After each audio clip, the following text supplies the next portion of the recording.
Bendito el nombre del Señor. Denle la gloria porque el Señor se la merece. Dios es bueno y para siempre su misericordia. Permítame felicitarle por estar esta tarde en la casa del Señor. Algunos hermanos parece que les tuvo la lluvia, pero qué bueno que usted ya está en este lugar y aquellos que están a través de la transmisión a sacarle el mejor provecho. Deuteronomio capítulo 11, del verso 13 al 21. Es una reflexión que comenzamos el jueves recién pasado. El título de esta reflexión es Haga su trabajo. Haga su trabajo. Deuteronomio capítulo 11, del verso 13 hasta el 21. Bendito Dios. Dice así: si obedeciereis cuidadosamente a mis mandamientos que yo os prescribo hoy, amando a Jehová vuestro Dios y sirviéndole con todo vuestro corazón y con toda vuestra alma, yo daré la lluvia de vuestra tierra a su tiempo, la temprana y la tardía, y recogerás tu grano, tu vino y tu aceite. Daré también hierba en tu campo para tus ganados, y comerás y te saciarás. Guardaos pues que vuestro corazón no se infatúe y os apartéis y sirváis a dioses ajenos, y os inclinéis a ellos, y se encienda el furor de Jehová sobre vosotros, y cierre los cielos, y no haya lluvia, ni la tierra dé su fruto, y perezcáis pronto de la buena tierra que os da Jehová. Por tanto, pondréis estas mis palabras en vuestro corazón y en vuestra alma, y las ataréis como señal en vuestra mano, y serán por frontales entre vuestros ojos. Y las enseñaréis a vuestros hijos, hablando de ellas, cuando te sientes en tu casa, cuando andes por el camino, cuando te acuestes y cuando te levantes. Y las escribirás en los postes de tu casa y en tus puertas, para que sean vuestros días y los días de vuestros hijos tan numerosos sobre la tierra que Jehová juró a vuestros padres que les había de dar, como los días de los cielos sobre la tierra. Que Dios nos bendiga en su palabra. Enfatizábamos el jueves recién pasado que hay verdades que son trascendentes. Hay verdades que son trascendentes. El hecho de que tengamos un Antiguo Testamento y un Nuevo Testamento no quiere decir que algunas cosas que estén en el Antiguo Testamento, al no aparecer literalmente en el Nuevo, pierden su valor. Y este es uno de esos casos, en el cual hay la responsabilidad de la obediencia, que es una de las primeras cosas que aquí se menciona. Y otra de las que venimos enfatizando, y es la razón de la reflexión, es la necesidad de transmitir las verdades de Dios bajo la experiencia misma de saber, bueno, que ser el pueblo de Dios está bien, que ser el pueblo de Dios es un privilegio, que vivir bajo la comunión con Dios es bueno. Entonces, si es bueno para mí, ¿será bueno para mis hijos?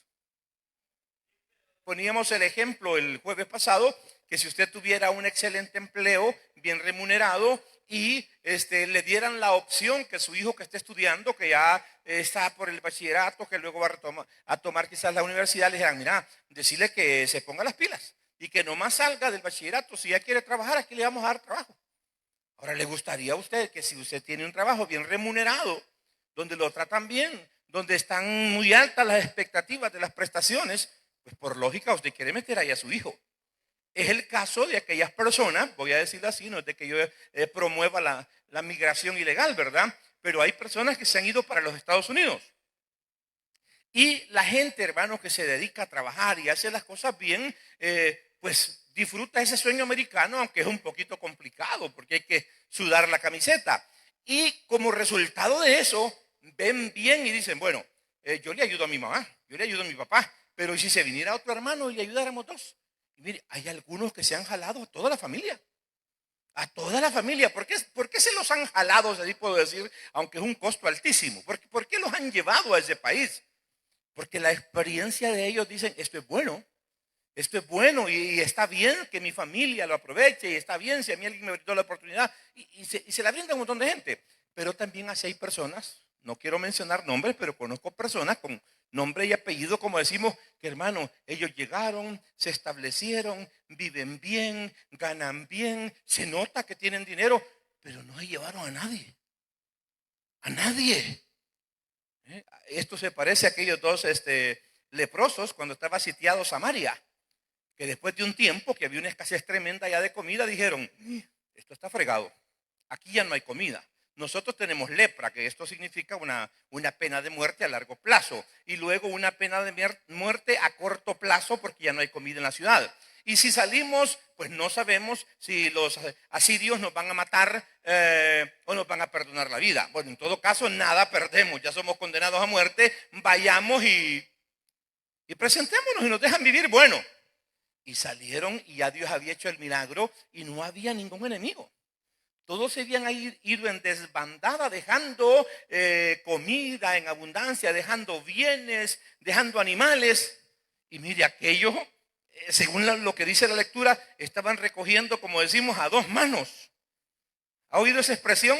Recogiendo a dos manos significa que no se da abasto y de pronto ya no. ¿Y aquí lo pongo y cómo?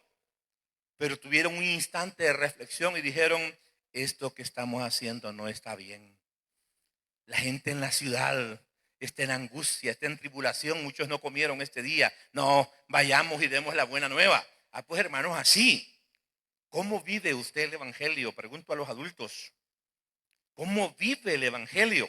A veces hemos tendido, aunque hay un par de figuras donde la Biblia habla y pone como figura el evangelio como la cruz. Pero en realidad el evangelio como tal no es una cruz. Cuando Jesús dice, el que quiera venir en pos de mí, nieguese a sí mismo, tome su cruz y sígame, no se está refiriendo al evangelio. No se está refiriendo al evangelio. Se está refiriendo a aquellas cosas que uno tiene en su vida, que ya son parte de su vida y que uno no las va a poder cambiar. Uno ya no va a poder cambiar esas cosas. Le van a tener que acompañar como una cruz el resto de su vida. Pero no, el evangelio, como dijo el apóstol, es poder de Dios para salvación. Es poder de Dios para salvación. Y en el Antiguo Testamento una de las mejores expresiones que podemos hallar es aquella que dice que Dios levanta al pobre y al menesteroso. ¿De dónde? Del polvo y el muladar. Esa es la figura de estar en pecado. Y lo levanta, ¿y a dónde lo pone? Lo hace sentar con los príncipes de su pueblo. Fíjese que a veces ni uno se lo cree, pero la Biblia lo dice y es la palabra de Dios. A lo suyo vino y los suyos no le recibieron, pero a los que le recibieron, ¿puede decir amén? Y creen en su nombre, les ha dado potestad de ser hechos hijos de Dios.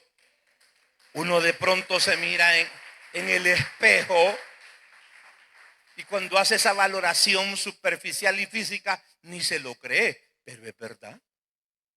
Es verdad. Le voy a contar una broma que hizo por esos estereotipos que uno tiene.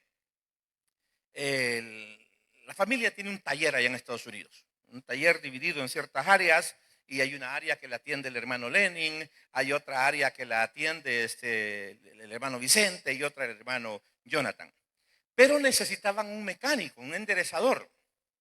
Y el estereotipo en los Estados Unidos es pensar que una persona es ciudadano porque es alto, porque es blanco, porque habla bien inglés.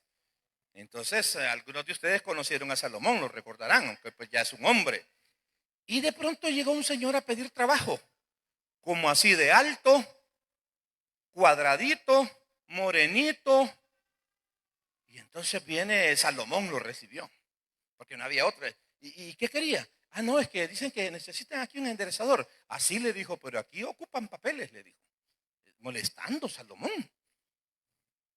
Y entonces dice, sí, yo tengo, le dice. Sí, pero tiene que ser una persona que esté totalmente legal. No, le dijo, yo soy ciudadano, le dijo. Y Salomón no es ciudadano. Entonces, Salomón estaba haciendo esa broma porque pues no creía por lo que parecía. Entonces, de pronto nosotros como que no nos creemos, pero créalo. Usted es hijo de Dios. Sus pecados han sido perdonados. Su nombre está en el libro de la vida. Dios pelea por usted. Dios tiene cuidado cada día de su vida. Oiga, repito, cada día. No se toma días libres. Ahora, cuando uno entiende eso, uno está interesado, y más sabiendo lo que la Biblia le enseña sobre esa responsabilidad, delegarle esto a los hijos. Y he venido diciendo, voy a ser repetitivo, no pretenda ser un buen líder de la iglesia si no asume la responsabilidad de transmitir estas verdades primero en su casa. No pretenda ser pastor o pastora, pues que es el requisito que se pone, si primero no ordena la casa. Le va a enseñar a otros y no le ha enseñado a sus hijos. Tiene que enseñarle a sus hijos. Fíjese que en estas veces que yo he viajado, pues yo trato de aprender, trato de, hermano, de aprovechar mi viaje en todo sentido. En todo sentido. Es increíble, por decirles algo, yo viajé a Honduras como compromiso de supervisor. Viajé por 27 años a Honduras. Pero conocen más Honduras algunos hermanos que han ido solo 3 veces que fueron en las excursiones que yo. Porque yo voy a lo que voy. Yo voy a lo que voy. Y lo mismo me pasa en Estados Unidos. Se disfruta tanto, hermanos, que quiero decirles, yo salgo de viaje el 25 de este mes porque voy a predicar en el aniversario de la iglesia en Boston, donde está la hermana Alicia. Y lo voy a disfrutar tanto que el avión sale aquí a las 7 de la noche y llego a las 2 de la madrugada para que me recojan. Pero, bueno, el punto es que hay esa responsabilidad de transmitir esas verdades. Y en estos viajes que yo he hecho descubrí algo. Fíjese que una vez en una que otra palabra entiendo en inglés, mínimo. Y de pronto vi un rotulito y una casita por allá, ya les he contado, pasando en un lugar de Virginia. Y entonces pregunté, ¿y ahí qué es? Iglesia, me dijeron. Y ese rótulo, ¿qué decía? Porque el rótulo me llamó la atención. Dice que solo hay culto cada último domingo de mes. ¿Me está poniendo atención? El rótulo invitaba a las personas a congregarse, pero en esa iglesia solo había culto el último domingo de mes. Porque estaba muy distante de donde yo estaba hospedado, porque íbamos de paso. No les dije yo, llévenme a ese culto. Tenía que ver si me daba con la fecha que yo estaba. Porque yo inmediatamente, la mente me comenzó a trabajar. Y me imaginé en el culto. ¿Y saben qué es lo que vi en ese culto? ¿Alguien se atreve a decirme qué es lo que vi?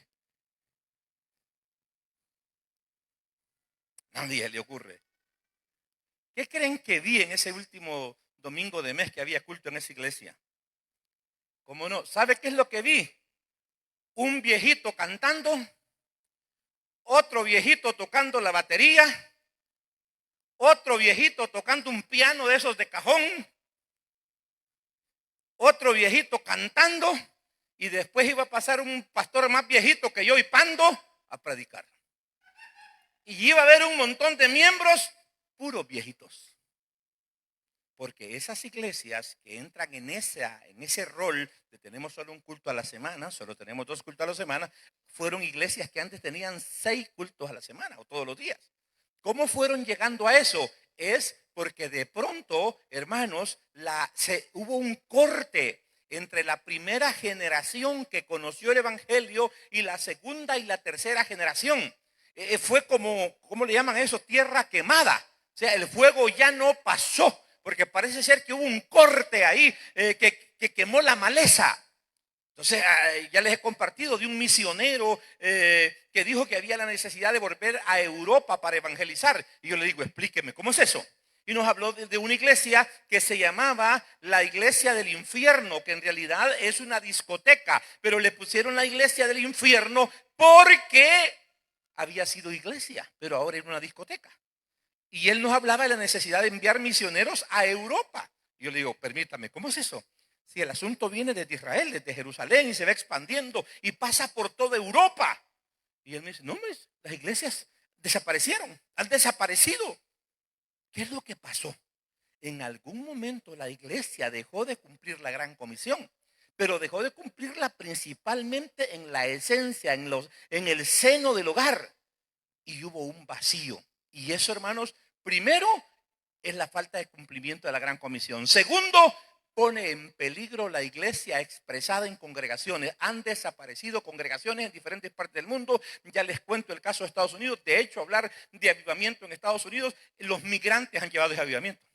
La gente que ha viajado de Perú, de Bolivia, de El Salvador, de Guatemala, ahí van encendidos, que han salido de iglesias aquí pentecostales, en un primer amor, y ya han buscado donde congregarse, y ha habido un avivamiento. Pero usted busca iglesias de anglosajones, puros viejitos en proceso de extinción. Y no lo digo para que los viejos nos sintamos aquí mal.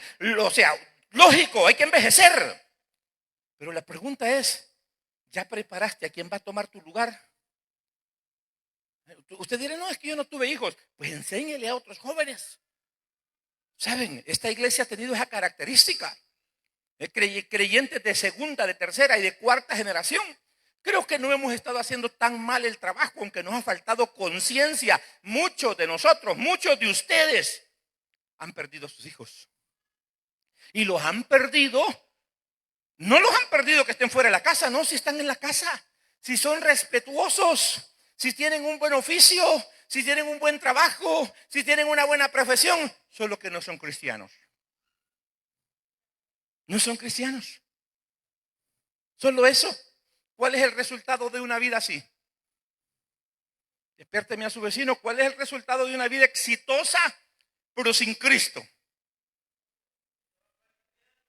Oiga, ¿quién lo dijo? O sea, dijo Jesús, ¿qué valor tendría? Oiga, qué bonito. Una persona que se gane el mundo entero, pero pierda su alma. Me encontré en las redes lo que les voy a decir ahora y lo ocupé en la gala. Eso fue uno de 3 cortos que presentamos en la gala según desarrollábamos el tema. Y es que dice este relato, y es un video que han armado ahí, que se le preguntó a un sabio o a un filósofo árabe cuál era el valor del ser humano. Y él dijo, si tiene ética, tiene 1. Su valor es 1. Y si después de tener ética es inteligente, póngale un 0. ¿Cuánto llevamos? 10. Y si aparte de eso se habla de otro atributo ahí que ya no recuerdo, póngale otro 0. ¿Y ahora cuánto vale ya? Y después, si todavía tiene una buena apariencia agradable, póngale otro 0. ¿Cuánto vale ya? No, vale 1000. Ahora dice, pero si a este individuo pierde la ética, quítele el 1. ¿Y qué es lo que queda? Ah, pues yo lo apliqué porque la ética tiene su base en la moral y la moral en realidad tiene la base en el amor. Cuando usted lee los primeros versículos de 1 Corintios 13, dice, si yo tuviera esto, si yo tuviera lo otro, pero no tengo amor, soy como un metal que suena nada más. O sea, pierdo el valor. Entonces, si usted tiene amor como cristiano, usted tiene 1. ¿Puede decir amén por eso? Tiene 1. Y si a la par de eso tiene paciencia, sumémosle un 0. Y si a la par de eso es compasivo, sumémosle otro 0. Y si a la par de eso es dadivoso, sumémosle otro 0. Pero si pierde el amor, todo lo demás pierde su valor. Ahora llevémoslo a lo que vamos a decir, al plano de la salvación. Usted tiene hijos que son respetuosos, póngale un 0. Que tienen un buen trabajo, póngale otro 0. Que viven bien, póngale otro 0. Y sígale sumando lo que quiera, pero todos van a ser puros ceros. ¿Qué necesita para que la cifra se eleve? El 1. ¿Cuál es el 1 aquí? La fe. Jesús dijo, ¿de qué serviría que alguien se gane? Entonces, hay algunos hijos de ustedes que se están ganando el mundo entero. Solo que el alma van a perder nada más. Solo el alma van a perder nada más. O sea, al quitarle el 1 de su salvación, ¿y de usted qué queda? Pues? Si le quito el 1 de la salvación, claro, ahí se comienzan a agregar valores. No queda nada. Entonces en su hijo no va a quedar nada. Y es más, usted al presentarse delante de Dios entenderá que Dios le dio una herencia. ¿Qué hizo con esa herencia? Le dio un legado a educar a sus hijos. ¿Qué hizo con ellos? Mencionaba el jueves pasado. Algunos de ustedes dirán, hermano, esto me lo hubieran dicho cuando los tenía pequeños. Ni modo, ahora toca orar. Ahora toca apoyar en la iglesia con escuela bíblica, etcétera. Pero hay un trabajo que hacer. Padres que tienen a sus hijos como hijos de dominio, hay una responsabilidad delante de Dios. ¿Qué tan importante y qué tan fuerte es y qué tanta responsabilidad requiere? Hermanos, vayamos al verso 19. Lo enfatizábamos el jueves. Y las enseñaréis. O sea, la verdad es que vas a tomar en tu corazón y con tu alma, se las vas a enseñar a tus hijos. ¿Qué es enseñar? ¿Cómo aprende el niño? Ya decíamos que hay cierto aprendizaje inércico. te ven hacer, vas, o tú ya entonces es un proceso más comprometido con, vaya, hacer todo lo que ves que yo hago. Entonces ya se está enseñando, pero enseñar requiere atención, enseñar requiere un sistema, enseñar requiere tiempo. ¿Cuántos le han ayudado a sus hijos a aprender a leer? ¿Y cómo les ayudan? ¿Alguien deme una idea? ¿Cómo le ayudan a su hijo para que aprenda a leer? ¿O a sumar o a multiplicar? No se ponen ustedes a leer, vaya, fíjate que yo leo. No. Va a tener que hablarle de vocales, va a tener que hablarle de sílabas, va a tener que hablarle de palabras, en palabras básicas que sean la misma sílaba, que papá, que mamá, y por ahí se va la cosa. Entonces, hermano, la fe tiene el mismo tiempo. ¿Qué tanto tiempo se necesita? Y ahí es donde hemos comenzado a perder, hermanos, este compromiso y a perder esta batalla. Oiga, y las enseñaréis a vuestros hijos. Lo retomaba en Proverbios 22:6, que dice, instruye. ¿Qué es instruir? ¿Qué es instruir? Ahí veo de vez en cuando que Joshua lo sientan en la batería. El del hermano Balmoris y de la hermana Doris. Lo sientan, pero normalmente veo que le están dando instrucciones, qué hacer, cómo tomar la baqueta. Entonces hay un tiempo que necesita. Ahora, hermanos, nuestros hijos viven con nosotros, ¿o no? Pero les dedicamos tiempo. ¿Qué tanto tiempo se necesita? Las enseñaréis a vuestros hijos, hablando de ellas. ¿Cuándo dice, si puedes subrayarlo? Cuando te sientes en tu casa. ¿Cuándo se sienta uno en su casa? Dele rienda suelta a su imaginación. ¿Cuándo se sienta usted en su casa? Uno, cuando va a comer. Dos, cuando llega de su trabajo y descansa un rato. O si se levantó muy temprano y le queda un chancecito, se sienta. Pero de ahí, hermanos, tenemos sillones que casi no ocupamos en nuestras casas. Tenemos sillones que casi no ocupamos. Pero está diciendo, nomás tengas un chance que te sentes, enséñale a tus hijos estas verdades. Hermanos, usted dirá, hermano Miguel, pero eso no está en el Nuevo Testamento. Es que no necesitas que esté en el Nuevo Testamento. Ya en el Nuevo Testamento lo que Pablo le dice a Timoteo es, tenés la ventaja de haber conocido desde tu niñez el qué, las Sagradas Escrituras. Pero ¿cómo las conoció? En la experiencia de su abuela y de su madre. Lo enfatiza el apóstol en las epístolas.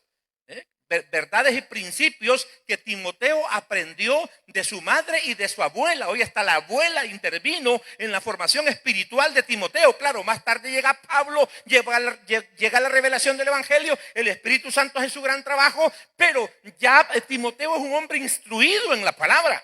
¿Por quién? Por su madre y por su abuela. Son 4 cosas que se mencionan en este verso. Cuando te sientes en tu casa. O sea, no está diciendo que te sientes a ver televisión nada más. Oiga, esto nos desafía. Nos sentamos a ver televisión. Lo que hacemos, pretendemos que estamos educando a nuestros hijos o a nuestros nietos. Por ejemplo, yo si estoy viendo un programa y llega Valentina, porque yo veo programas donde matan uno que otro. Y la mayoría de hombres vemos aquellas cosas que son más violentas. El tema romántico y lo demás es de mujeres.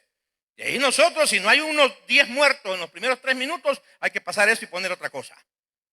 Entonces, lógicamente, uno no se va a sentar con un niño a ver eso. Entonces, cuando Valentina llega, pues hay que cambiar el televisor o apagarlo. ¡Ey, abuelo! ¿Por qué lo apagás? Me dice. Oiga, ella no termina de entender que no puede ver lo que yo estoy viendo. Y a saber si yo puedo verlo también, ¿verdad? Interesante. Entonces, cuando te sientas, tienes que hablar de la palabra con tus hijos. Pero decíamos el jueves pasado, no se puede servir de vasos vacíos. Tienes que llenarte tú. Tienes que ser espiritual tú. Tienes que leer la palabra. Tienes que congregarte. Tienes que doblegarte a los principios de la palabra para que puedas transmitírselo a tus hijos. Para que ellos lo valoren. Porque algunos padres lo han intentado, pero a manera de castigo. Vaya a hincarse y ora 1 hora. Si hay una enseñanza pésima es eso, discúlpeme. Arrodillarse no debe de ser un castigo. Orar no debe ser un castigo. Peor, leer la Biblia. Y me lee la Biblia cuando está bravo. Entonces sus hijos aprenden a aborrecer la oración, a aborrecer la lectura bíblica. Y hoy se me va para el culto y temprano nos vamos a ir. Pues es que le está enseñando de que venir al culto es un castigo. No, hermanos, es un errorazo. Bueno, 4 cosas se menciona. Cuando se siente en su casa, eso puede ser en cualquier momento. Cuando andes por el camino. ¡Wow! Uno por esta cuestión de tanta ocupación no sale tanto con sus hijos, pero cuando sale, yo quiero que traten de visualizar el ambiente con sus hijos en el carro o en el autobús. ¿Alguien se atreve a decirme cuál es el ambiente? A excepción del que maneja, ¿cuál es el ambiente? Cada quien en su teléfono, ¿o no? Cada quien en su teléfono y oiga, lo que usted nada más garantiza es que su hijo no esté, en algunos casos, viendo cosas violentas en las redes, pero ahí está viendo cualquier cosa. Mire, en el tiempo de la cuarentena yo me ocupé mucho de ponerle programas a Valentina, infantiles, pero sabe, yo le ponía programas relacionados con temas bíblicos. Es increíble. No quería programas bíblicos, ella de otros quería. No, yo le fui buscando algunos que le gustaran y con eso le estuve dando duro. Porque no, ella quería de otros, no sé cómo, pero ella de otros quería. Pues de pronto revise y va a ver que a sus hijos, como no les has enseñado, los programas bíblicos no les gustan. Las caricaturas bíblicas no les gustan, son pocas las que les gustan. No, ellos quieren ver otra, ellos quieren ver Diana y Roma. ¿Saben de lo que estoy hablando? Diana y Roma quiere ver su niño. Pregúntele a Valentín, eso le encanta. Unos juegos que, pero son niños. O sea, no, pero eso no es malo. Pues sí, pero no es malo, pero es bueno. Pero es bueno para la formación del niño. Es un rato de entretenimiento, pero la Biblia te demanda que le enseñes lo que conoces porque has probado que eso es bueno, que eso es valioso, que tiene frutos en esta vida y tiene frutos hasta la eternidad. Cuando vaya en el carro, hermano, ponga alabanzas, cante con sus hijos, que abran la Biblia y lean pasajes. Ay, hermano Miguel, eso es anticuado. Será anticuado, pero esto es lo que salva. Esto es lo que salva. Esto es lo que salva. Es que este es un asunto. Esto no pasa. Jesucristo es el mismo. Ayer, hoy y por todos los siglos. Bueno, llevamos 2 puntos ahorita. Cuando te sientes y cuando vayas en el camino. Y oiga, esto está pesado. Cuando te acuestes. Simplemente oramos, pero aquí no se está hablando de oración. Aquí se está hablando de un tiempo de reflexión bíblica. Se está hablando de un tiempo de leerle las palabras y no pueden leer, o de ponerlos a leer si pueden leer. Un tiempo de lectura. ¿Se recuerda cuando se le delega el liderazgo a Josué? ¿Se recuerda los requisitos? ¿Cada cuánto le dijeron que meditaran esa palabra? ¿Cada cuánto? De día y de noche. ¿No está vinculado con esto? Para que hagas conforme a lo que está escrito, lo que estás leyendo. Porque entonces, ¿no es lo que hemos leído en los primeros versículos? Vas a hacer prosperar tu camino y todo te saldrá bien. ¿Usted ha probado eso? Transmítaselo a sus hijos. Entonces quiere decir que antes de irse a acostar, ven televisión los hijos. Y yo no digo que no se puede, pero bien dice la misma escritura, para todo hay tiempo. ¿Puede repetir conmigo antes que se duerma? Para todo hay tiempo. Pero ¿dónde está el tiempo de la formación de esos niños? ¿Dónde está el tiempo de la lectura bíblica? Ah, no, yo lo mando a escuela bíblica. Sí, nosotros apoyamos, pero la primera escuela que pueden y deben tener ellos es en su casa. Y el primer maestro y maestra que deben de tener es a su padre y a su madre. Y si usted no está haciendo eso, está haciendo un mal trabajo. Mire, algunos de ustedes sacan el pecho porque sus hijos aparecen con primeros lugares en los colegios. Pero ¿y aquí? ¿Y con la Biblia cómo le va? ¿Y con las verdades bíblicas cómo le va? ¿Y con el aprendizaje de la fe cómo le va? Bueno, vamos saliendo. Llevamos 3. Y luego dice, cuando te levantes. No, yo no me voy sin orar. Pero le has dedicado un tiempo a tus hijos que tenga que ver con la parte espiritual. Se está hablando de 4 momentos diferentes que pueden suceder cada cuánto. para que vea qué tan descuidado tenemos el trabajo. Instruye al niño en su camino, en su carrera, dice otra versión, para que cuando sea grande, ya decía, ¿qué es la instrucción? Es un proceso dirigido, no es inércico. Es un proceso dirigido. Esto, hermanos, es una gran responsabilidad. Los que no tienen hijos también, o sea, que está difícil esto de tener cipotes. Es que es un trabajo de tiempo completo. No solo que coman, no solo que vistan, no solo que se eduquen secularmente, sino que se salven. O hermano, usted está resignado. No, aunque no se salve. No sé si lo maneja así, pero todo padre, y es natural, ¿no? Y luego la fe todavía lo empuja con más fuerza, es natural. Fíjese que usted puede ser que no ame a nadie, que usted sea medio amargo, no diga amén. Usted sea medio amargo o que no sea medio amargo, no que bien amargo. Pero con sus hijos es cariñoso, con su esposa es cariñosa. Con sus hijos es cariñoso, con toda, pero con sus hijos. Bueno, el mejor ejemplo que le voy a poner es, la mayoría de pandilleros eran complicados, pero no eran así con sus hijos. Quizás lo trataban duro, pero había ese amor, esa manifestación de amor que es una expresión natural. Entonces, si lo amas, debes de desear lo mejor para él. Pero no solo para esta vida, sino hasta la eternidad. ¿Qué pasa con esto? Satanás sabe que si no gana esta pelea, primero como familias y luego como iglesia, está poniendo un freno a la predicación del evangelio y le está poniendo un stop a la iglesia. Lo que mencionábamos, se rompe, hermanos, una generación.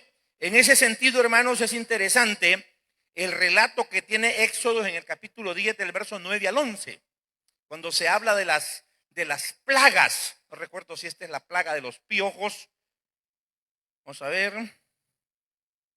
Me parece que es la plaga de los piojos, si no ahí me corrigen. Después de la plaga de los piojos, por fin Faraón dice, está bien, vayan y adoren. ¿Quiénes van a ir? Dice. O sea, no es que esté de buena gana. Y ellos dicen, vamos a ir con nuestros animales, con nuestras mujeres, vamos a ir con nuestros hijos. ¿Y qué les dice Faraón en lo último de ese pasaje? El 10. Y les dijo, así sea Jehová con vosotros. ¿Cómo voy a dejar ir a vosotros y a vuestros niños? Mirad cómo el mal está delante de vuestro rostro. ¿Sabe qué le está diciendo Faraón al pueblo hebreo? Vayan los viejos, vayan los adultos, pero a los niños déjenmelos aquí. A los niños déjenmelos aquí. Por un lado, en ese momento era porque sabían que tendrían que regresar por sus hijos, no los iban a abandonar. Pero es una manera de romper. O sea, los viejos vayan y adoren. Ustedes saben de qué trae eso. Los niños no saben de qué traen a eso. Por eso yo me he peleado muchas veces con ustedes en el buen sentido de la palabra, porque algunos de ustedes tienen niños un poco inquietos. Amén. Inquietos. Hay niños que por naturaleza son inquietos. Hay otros niños que ahí donde lo deja usted con la cabecita para adelante, ahí solo pispilea. Bendito el Señor. No está enfermo, pero así es niño. Súper tranquilo. Pero hay cipote como que es el hombre araña. Inquieto. No digo que ya tenga un grado de mala educación, sino que es cipote, hermano, que son dinamita. Entonces hay gente que se apena de que su niño sea inquieto. Se apena de que su niño se hinca en la silla y voltea a ver al hermano para atrás y le dice que le va a dar duro. Y como resultado de esa pena, no lo trae a la iglesia. Y algunos más chapados a la antigua, cuando el cipote tiene unos 10 o 12 años, lo dejan cuidando la casa. Los viejos se vienen al culto. Oiga, esto no es nuevo. Faraón se lo inventó. ¿Y Faraón de quién es tipo? De Satanás.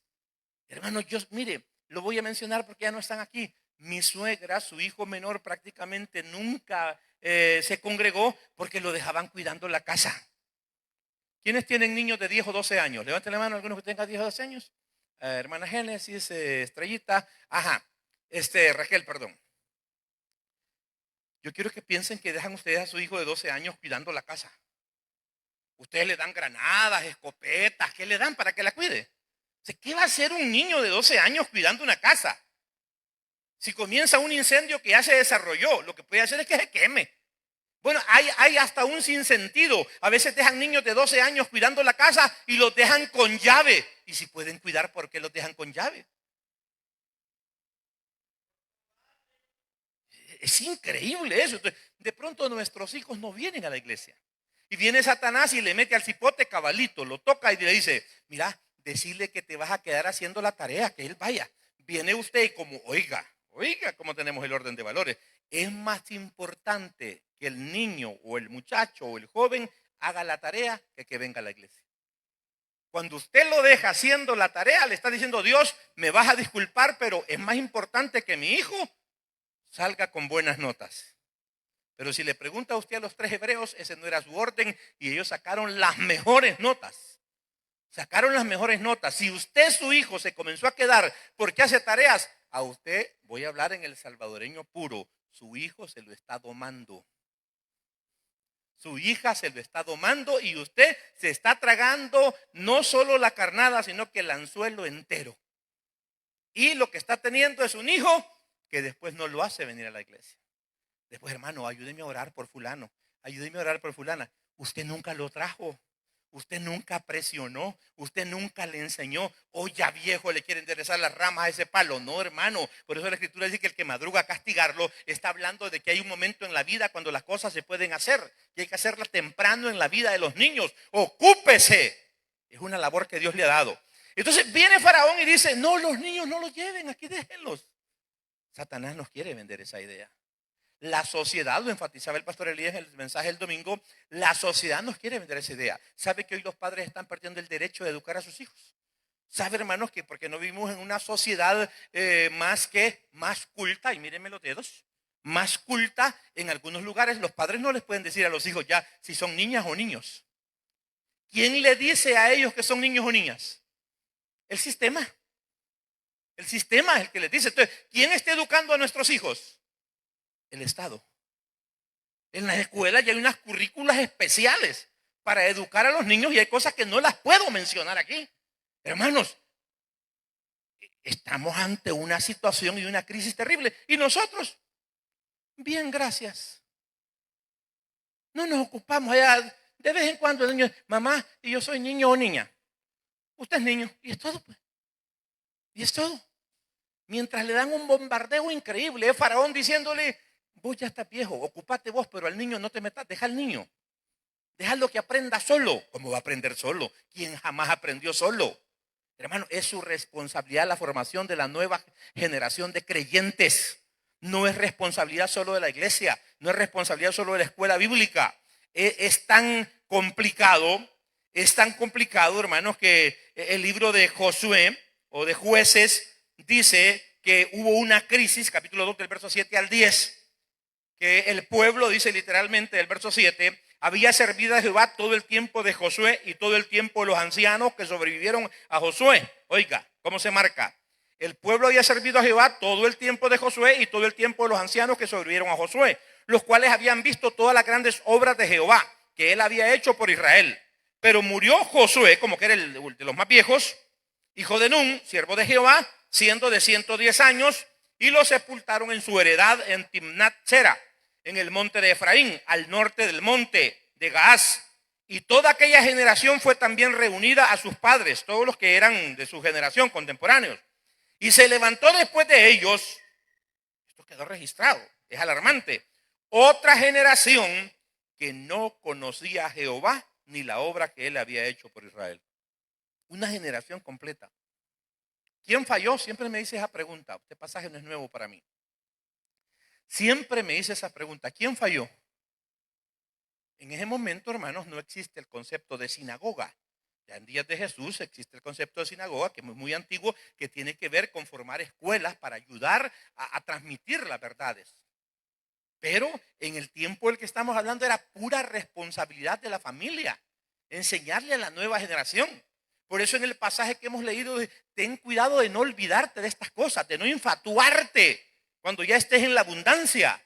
Y luego enséñaselas a tus hijos. No pierdas el valor que tiene y sabiendo ese valor, enséñaselas a tus hijos. Hay 4 tiempos en un mismo día.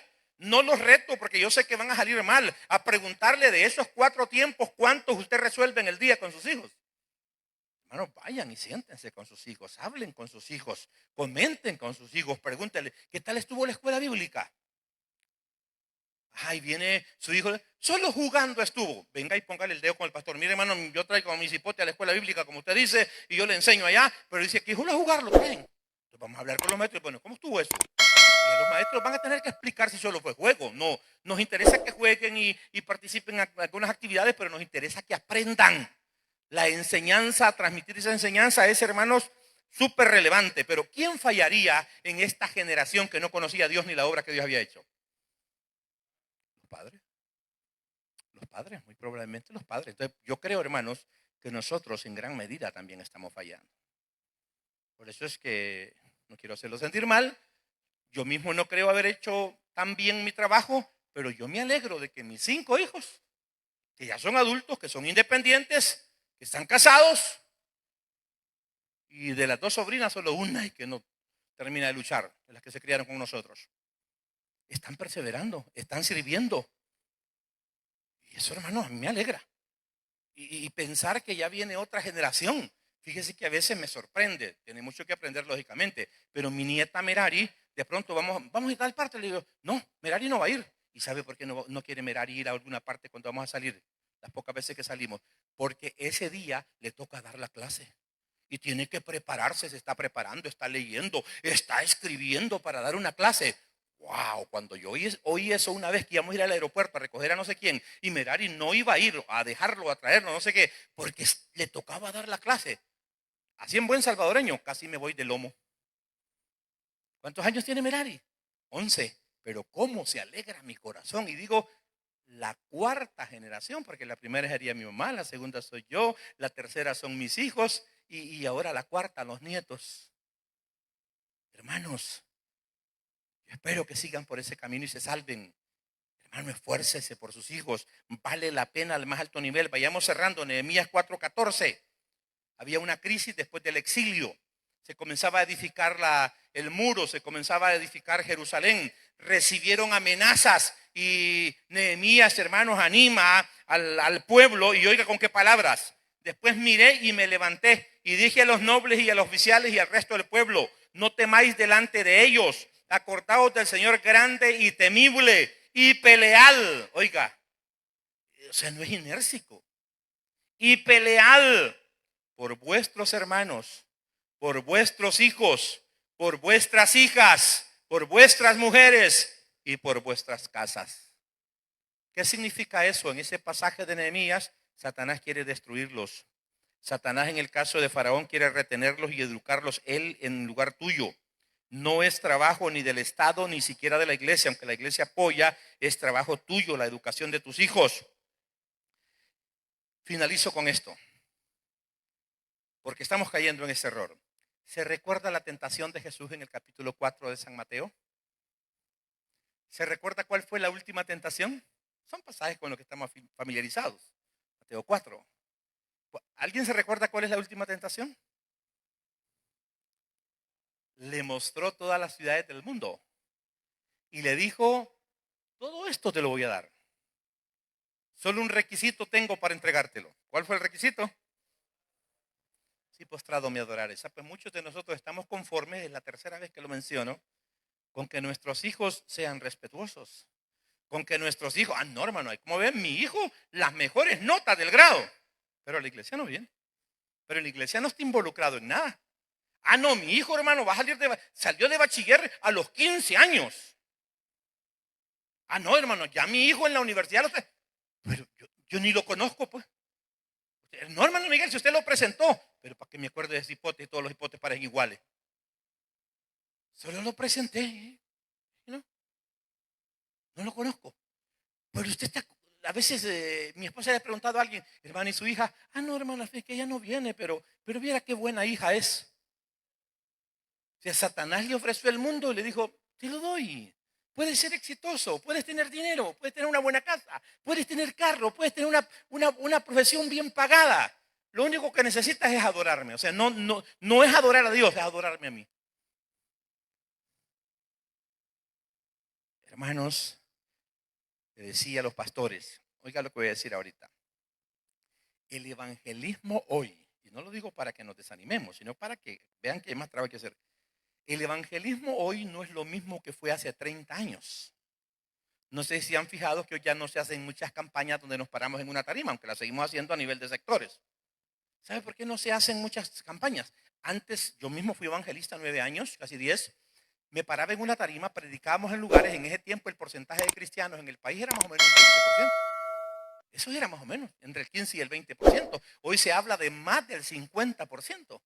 Entonces, yo me paraba en una tarima y en una campaña que no tenía mucha estructura, mucho presupuesto, aceptaban 40, 50, 60, 70, 80, 100 personas. Llegué a tener 160 personas aceptadas en una campaña de 7 días. Hermano, hoy se para uno en una tarima y no pasa nadie. Los predicadores aquí saben de qué estoy hablando en las colonias. Vamos casa por casa, rebuscamos más, hacemos más trabajo, el fruto que recogemos es menos. Primero es que ya no somos solo 10 iglesias en Cojutepeque. Es una manera de decirlo. Somos 60 iglesias recogiendo el fruto de la misma ciudad. Entonces, si recogemos nosotros 2, por allá recogen otros 2, otros 3 y ahí va. Y luego, ya en la cancha, si lo puedo hacer así de trabajo, ya no es el 80% de inconversos, o no creyentes o religiosos, solo es un 40 o 45, por un lado. Por el otro lado, la indiferencia de gente que ya le dimos tratados y la evangelizamos un montón. Entonces la iglesia, hoy día, la mayoría de iglesias crecen lentamente por los convertidos. No crecen abundantemente, crece lentamente por los convertidos, pero es una de las áreas en las que crece. Pero luego al crecimiento se le agrega, oiga bien, los niños que nacen en la iglesia. Si esos niños son educados y formados, comienza la iglesia a crecer. Ya no son personas que van al mundo o que nacen en el mundo. Es la otra forma. Y la otra forma es que los que están, hay que cuidar la puerta de atrás. Hay que tratarlos bien, hay que doctrinarlos porque hay tanta falsa doctrina. Hay que hacerlos que maduren porque por niñería la gente se mueve. Es increíble, pero hay personas que cambian de congregación y cuando usted cambia de congregación ya tiene un problema. ¿Sabe por qué cambia de congregación? Voy a tratar de ponerles un ejemplo aquí. Allí está Miguelito y Jenny. Y ellos tienen a Miguelito Junior, de 15 años. Ninguno de los dos dice amén. Es una manera de decirlo. Tienen un niño de 15 años. De pronto, Miguelito Junior le dijo a la niña de Génesis de 14 años que quería ser su novia. Y la niña le dijo que no. Y fue a molestar a otra niña y también le dijo que no. Pero conoció a la de otra congregación y a que le dijo que sí. ¿Para dónde se quiere ir Miguelito Junior? Van allá. Y él comienza a quejarse que aquí no lo quieren, que aquí no lo valoran, que aquí no lo aprecian, que aquí no se siente bien, que aquí no puede adorar, que aquí no crece espiritualmente. ¿Y qué hace Miguelito y Jenny? Porque ya viene él, como tiene 14, se va para la otra iglesia. Ellos se vienen para acá y él se va para la otra iglesia. Después de 2 meses, Miguelito y Jenny, ¿sabe que vienen y, pastor, queremos hablar con usted? Sí. Fíjate que nos vamos a parar para otra iglesia porque el niño allá está yendo. Y lo queremos apoyar. Perdón. ¿Quién dirige la familia? ¿El niño de 12 años o los padres? Son los padres. Si tu niño puede ir, mamá, a mí como me gusta la Virgen de Fátima, me voy a para la iglesia católica y ya para allá va usted. Es una manera de ilustrárselo de una manera más grotesca, pero mucha gente ya tomó esas decisiones. Va siguiendo a su... No, es que allá lo han dejado tocar la batería. Por algo no lo dejamos tocar aquí. No es que allá la dejaron cantar. Por algo no la dejábamos cantar aquí. Por algo no tenía privilegio aquí. Por algo no tenía privilegio aquí. Entonces los padres al contrario pregunten, hermano Miguel, mire, ¿y a mi hija por qué no le dan privilegio? Ya se bautizó. Si usted pregunta, a lo mejor podría yo decirle que hay alguna razón. Usted dice, ¿por qué no me dice sin preguntar? Hay un conflicto. Permítanme aclarar esto, con esto finalizo. Fíjese que hay un conflicto. Yo no voté porque se bautizaran de 13 años. Yo voté porque fuera de 15 cuando la organización tomó la decisión de decir, hay una fecha, hay una edad en la que pueden bautizar sí o no. Entonces ellos dijeron 13, yo dije 15, aunque a mí me gustaría que la gente se bautizara como mínimo de 18 para que tuviera cierto grado de madurez básica. Porque a los 13, a los 15, a los hipotes, los muchachos a veces no saben qué es lo que quieren. Son más excepcionales los casos de madurez. Y para bautizarse se requiere un grado de madurez por el compromiso que se está contrayendo con la fe. Compromiso que se está contrayendo con la fe. Entonces el problema que tengo es este. Si Miguelito Junior no es bautizado y yo le veo algo malo, entonces yo trato con él a través de los padres, porque no he bautizado. Pero el día que Miguelito Jr. se bautiza, se convierte en miembro en propiedad. Y eso le da el derecho que los problemas yo los ventile directamente con él, aunque sea menor de edad. Ese es un conflicto que tenemos. Entonces yo he conocido situaciones de muchachos de 14, de 15 o 16 años que yo no se los digo a los padres, a menos que él venga, hermano, ¿y qué pasó aquí? De hecho, una vez llegaron a mi casa unos padres a reclamar sobre la situación de un joven que no tenía privilegios en la iglesia en ese momento, pero el joven tenía una situación complicada, no voy a entrar en detalles. Y yo mismo, por respetar esa privacidad de que él era miembro, ni se la dije a los padres. Pero si usted es un padre maduro, debiera de saber que el pastor en ese sentido sabe lo que está haciendo. Al contrario, en vez de venir a presionarme a mí, debiera de preguntarle a su hijo, bueno, ¿y vos? ¿Por qué es que no tenés privilegio en la iglesia? Hermano, yo espero que ya hayan madurado ustedes para superar esto, de que a veces ustedes, el cipote o las malas notas lleva, ¿qué dicen la mayoría de cipotes que llevan malas notas a la casa? ¿Qué dicen? Le cae mal al maestro, el maestro no lo quiere. Usted ha vivido engañado así y hoy viene el cipote adolescente y vos ¿por qué no tenés privilegio? Es que yo creo que hermano Miguel, él tiene preferencia y usted le cree. Ay. No, hermano, sea más inteligente que eso. Y digan, no, vos algo tenés. Sentate y hablemos. Ay. Y obsérvelo. Observe a su hijo. ¿Qué hace? ¿Con quién habla en la iglesia? ¿Con quién se reúne? ¿Cuánto tiempo pasa en la calle? ¿Qué mira en el teléfono? ¿Qué mira en la computadora? Porque de pronto sabemos más nosotros de su hijo que usted. Y usted bravo. Oh, hermano. Sea maduro, sea responsable, porque un día Dios le va a pedir cuenta del trabajo que le dio. Y el trabajo, antes de ir a evangelizar afuera, comience a evangelizar adentro. Antes de ir a ganar almas allá, comience a ganar almas en su casa. Que Dios me les bendiga, hermanos y hermanas. ¿Es fácil? No es fácil. Así es que hoy a estas alturas, Dios mío, yo creí que esto de ser padre es volver a tener un par de cipotes y ya. No, hermanos. Es una gran responsabilidad delante de Dios. Si esta tarde nos están visitando personas que no tienen a Cristo en su corazón, decirles, esto es serio. Esto es del más alto nivel. Una relación con Dios es del más alto nivel. Así que si viene interesado en las cosas espirituales, queremos decirle, usted necesita a Cristo. No es una opción. Es la única alternativa que tiene para su salvación. Si estamos desafiando a la iglesia a hacer bien las cosas, imagínese usted que todavía ni siquiera ha recibido a Cristo. Usted ni siquiera ha comenzado. Quizás algunos aquí están sacando malas calificaciones, pero ahí están luchando y batallando. Pero usted ni siquiera está inscrito en esta escuela de la fe. Pero hoy puede abrir su corazón y recibir en él a Jesús como su Salvador. Y principiar esta vida de fe para comenzar a crecer espiritualmente. ¿Habrá alguna persona que quiere entregarle su vida al Señor? ¿Habrá alguna persona que vino con esa intención? Que Dios te bendiga, Dios bendiga a este jovencito que ha nacido en el Evangelio. Ayúdeme un diácono, por favor. Dios le bendiga, que me alegra este joven tomando esa decisión tan trascendente para su vida. ¿Habrá alguien más esta tarde que necesite recibir a Jesús como su Salvador? ¿O que necesite retomar este camino de la fe porque algún día lo dejó? Si no lo hay, inclinen sus rostros. Si eres un padre viejo, ya que tus hijos crecieron y no lo hiciste bien, dígale, Señor, perdóname. Voy a orar mucho, voy a ayunar para que mis hijos vuelvan a la fe.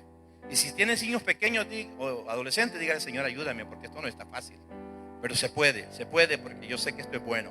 Y vamos a orar por este joven, a bendecirlo y a pedirle que Dios lo sostenga en este camino que hoy inicia. Poderoso Señor, gracias por esta bendición, gracias por esta palabra que nos desafía a hacer el trabajo que nos has encomendado y de transmitir estas riquezas y estas verdades a esta nueva generación que un día va a estar al frente